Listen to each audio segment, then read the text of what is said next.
Trump doubles down on the tariffs, actually triples down now that I think about it. The president of the Central African Republic has launched a meme coin with ticker CAR, and that one is actually trending right now as the time we speak. Ethereum suffers from dilution between L1s, which sometimes can be better than Ethereum itself for lower fees, transaction speeds, and all these sorts of other features that L1s have now. And the overall dominance stays skewed towards Bitcoin. So all of these news we're going to cover in today's video. Stay tuned.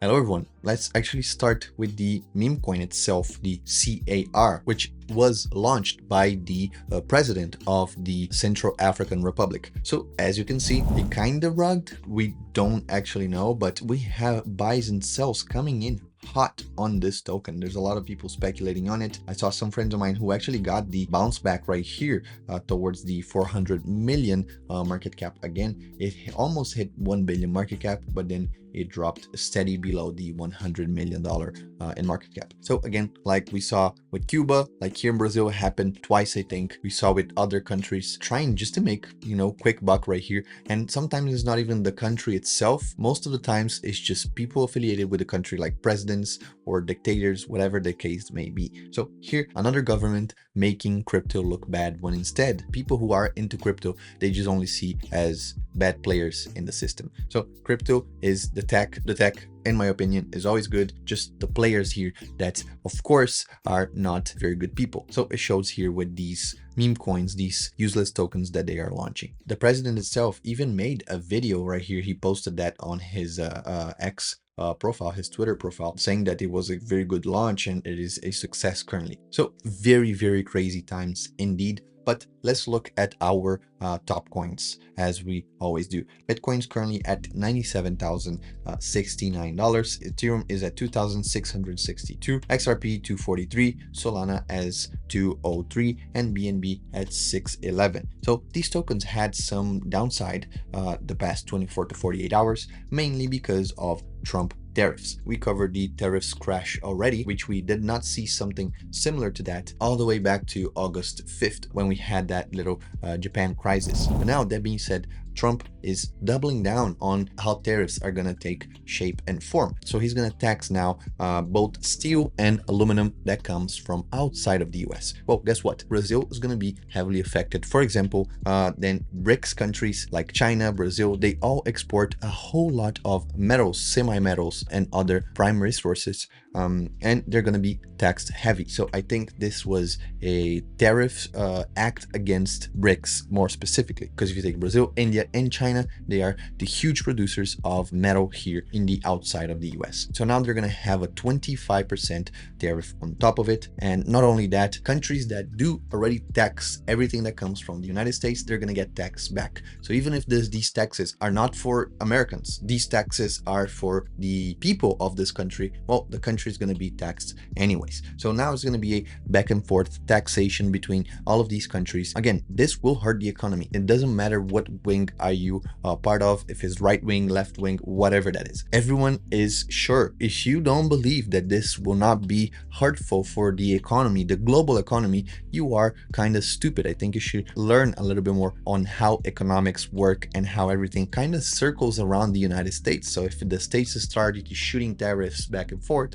that's going to hurt a whole lot everyone else, which eventually will trickle down to hurting Americans, which we start to see with food prices and everything, like it's happening more and more in the United States. But good news for Bitcoin is that we already touched the bottom of the Bollinger right here after having that huge candle for the tariffs crash. Now, most likely we will look at the 100K once again, and 100K, as always, very strong number. So if it hits below, it's going to be coming in with that huge resistance. 100K is going to act like a resistance, a psychological number. Maybe is not even going to be holding that, but it's just a very strong psychological number. We've seen that before, and this is why we keep going back and forth inside the 100K range. So that is a very strong one, and if we succeed to hold on top of it, maybe now we're finally looking at a leg up, since we spent so many days on the overbought part of the RSI. So we spent many days above the 60 on the RSI. we are finally below the 50 RSI, and we held that for a couple of days now, even weeks now. Now, even by going to the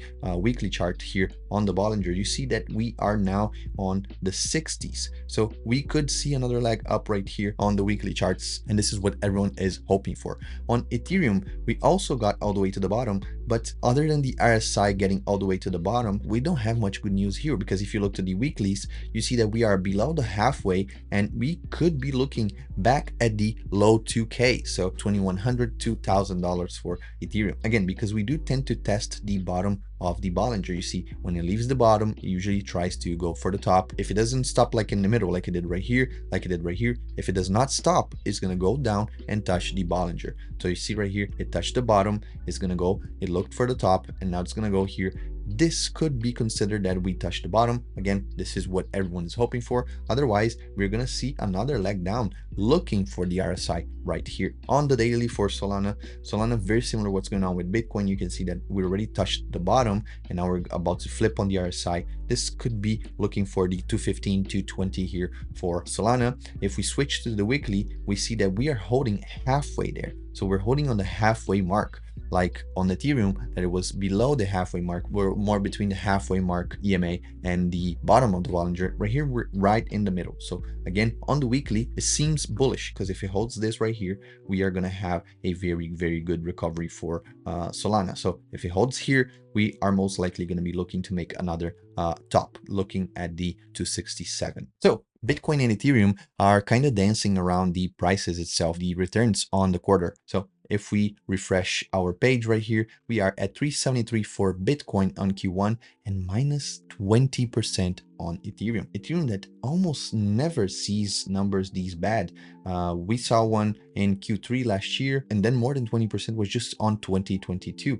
Pandemic, we had only green. 2019, we had a bad end of the year. But after that, after 2019, we barely had bad months. And now we're having a bad streak right here, 2 back-to-back, and then Q4 was okay. Q1 is bad right now. So is this like sort of like a slingshot or an arrow and a bow that is getting pulled back, and then we're gonna shoot it? Who knows? For Ethereum maxis, this is the theory that they're getting pushed back to release and have a huge boom in maybe end of Q1, maybe Q2. But altcoins themselves are not fluctuating, and they do not look bad like Ethereum does. So who knows? Maybe it is just an Ethereum thing right now. But if we switch to the liquidation map, you can see that for Bitcoin, we have way more longs right here than we do shorts. We had, again, a lot of longs opened in the last fall that we had a few hours ago. For Ethereum, we're also skewed towards longs, and there's way more longs now than shorts. Maybe we will have another leg up of correction here. And for Solana, also not as much as Ethereum, but also a little bit skewed towards one side. On the liquidation heat map side, take a look. Look at how strong we have right here, a huge magnet towards the $98,500. I think this is the next stop for Bitcoin. We have a bit to go right here between the 98,300 and the 98,600. But if you do start to getting all these orders, we're going to see a huge candle right here. Maybe it's not going to hold, but we will see a huge candle on these prices. For Ethereum, we don't have huge liquidations on either side. So you can see everything is a light color. Nowhere comes near to what we had here previously. So we're just holding. We're just waiting to see what's going to happen. And last but not least, we have Solana, which has a little bit of positions here, liquidation leverage right here around 2.9, maybe 2.10, and a little above the $200 here. This one has a little bit more than the 2.10 one, but maybe we're gonna look at this before because we have more orders right here. So Ethereum is actually being heavily shorted by stock markets. So hedge funds and institutions are shorting ETFs on Ethereum because it is not performing well amongst other altcoins, especially being the biggest ones, is not seeing a lot of movement in this Q1. It hasn't been looking good. And meanwhile, Bitcoin, even though it's not doing great, it is stuck in that little range that we talked about. But Ethereum, no, Ethereum went from above 3,500 all the way to below the 2,600. So it is very scary for Ethereum owners or just hedge funds in general that don't like being holding negative positions. This is why they're shorting Ethereum positions on the stock market. And short positions on Ethereum, they have gone up by 500% since the election in November, being only this week 40% up in short positions. So you can see right here the amount of cash settled shorts in total here doesn't even compare to the amount that was before. And you can see, for example, on February 2nd, there was a 37% fall in less than 60 hours. This was while the headlines for trade wars started amongst Donald Trump and the rest of the world, which is what's happening currently. So a lot of people already prepared on these positions since November because they thought Trump was going to say or do something stupid. And here we come to the dilution part that I mentioned before. There's a lot of other blockchains here, L1 blockchains, that have either faster transactions, cheaper costs, more accessibility than Ethereum does. Ethereum has great L2s, for example, Arbitrum, Optimism. They are the OGs. They are very, very good. Optimism, very OG. Arbitrum came right after. Very, very good network. We have Base, we have Polygon, which is the very OG. Now they're kind of L1, L2. So there's a lot of things built around the EVM machine, but Ethereum itself, it still lacks a lot of the things that we would like to see. This is why most of us, we stay away from Ethereum as a whole. And now MicroStrategy is still buying Bitcoin. Well, what a great news right here. But now they changed their name from a MicroStrategy all the way to just Strategy. It's not micro anymore. It's just, I guess, normal strategy. Maybe one day it will become macro strategy, who knows. But now they rebranded, but they're still buying a lot of Bitcoin. And last year, they've made 75% returns on that Bitcoin. The Bitcoin yield that they had was amounted to 74%, almost 75%. And now they're lowered that number for 2025 by a lot. The 2025 number is closer to 15% for this year. So 75% last year, now they're lowering this number for 2025. Are we going to see some sells? Are we going to see some slowdown on the consistent buy of Bitcoin? Well, who knows? But we already have these KPI numbers and targets here for Bitcoin this year, which for them will be a very small return, 2.9% in this Q1 alone. That is very low compared to what we saw last year. But again, they do mean that something is going to happen very, very soon. So these were the news for the week. Today, the market could be a little rough, but I hope you guys stay safe. And if you want a safe place to trade or to have your USDC earning you yield, Bitopix is always the best place. So check out our copy trade just to deposit USDC and start earning up to 100% returns over the year, as we have been showing and doing here on this channel. So thank you very much, and I'll catch you guys on Wednesday for more updates. Peace.